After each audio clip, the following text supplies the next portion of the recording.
dito marami kayong makikita ang representing ng buong Southeast Asia, kahit Europe o Western country. Marami sila dito. So pwede ditong makita nyo kung ano yung mga culture nila, kung ano yung mga product nila na andito rin. Especially siyempre sa mga tiga Arab country.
Siyempre time din to, no, para to spend time with the family.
Nag-i-start na 5:30 na, medyo madilim na. Kung makikita nyo, marami na siyang ilaw.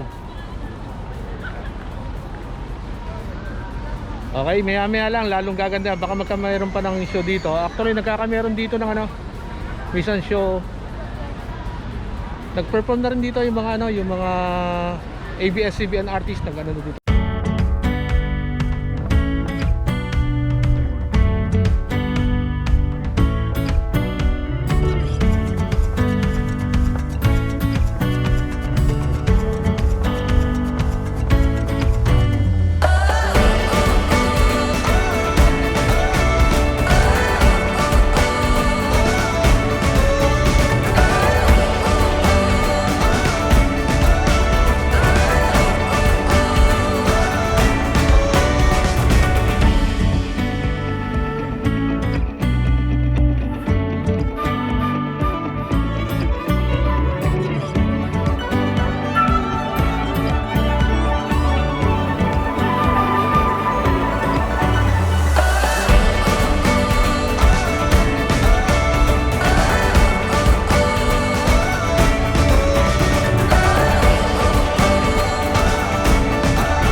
ating second leg para sa more tourist spot video dito po sa Global Village.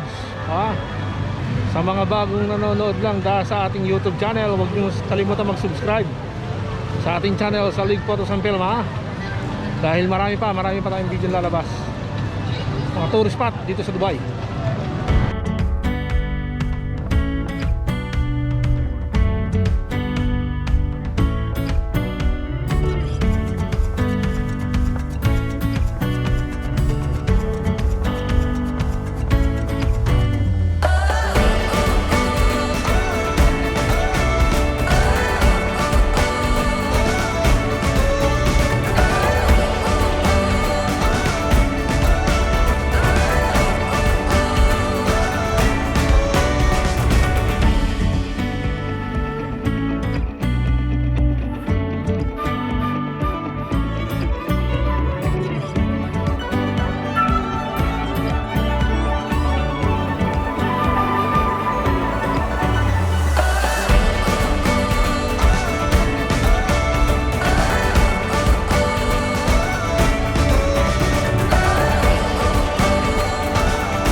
Guys, nagtanong ako doon sa isang guard.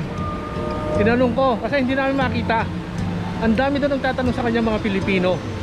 Pero wala daw palang Philippine booth ngayon o Philippine represent ngayon. I think this is the first time na wala, kasi siguro sa kalagayan natin.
it for tonight, guys. Thank you sa mga nanood sa ating mga video tonight, no? Dito sa Global Village.